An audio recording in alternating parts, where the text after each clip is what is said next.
صلى الله على نبينا محمد وعلى آله وصحبه وسلم. وزيرada xildhibaanada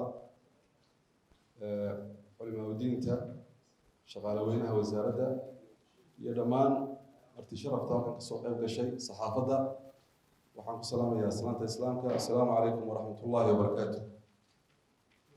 runtii waxaynu joognaa maalin weyn, waxaynu joognaa tobankii hore Ramadaan.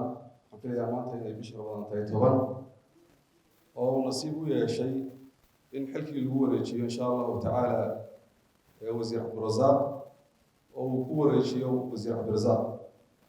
ugu horeyn waxaanu leenahay magacii wasiirka waafaqay anigu la soo shaqeeyey wasiir cabdirasaaq Cataash. waxaan ku bartay inuu yahay qalaboog leh, qaladayg leh, hami iyo digsi dheer leh. waxaan rajeynayaa magacii waa iska waafaqeen cabdirasaaq inay waxqabadkan insha allahu tacaala ay iska waafaqi doonaan baan rajeynayaa. axmed abaqor baa waxa weeye abti ku faaraya kolley daawadanayn abtigii oo qadhiya wasiir cabdillaahi abaqor oo runtii waxa weeye aan ku faraxsanahay inuu maanta halka fadhiyo. waana ninka ugu waxqabadka badnaa intii uu wasaaraddan joogay, khaasatan qoladayada reer bari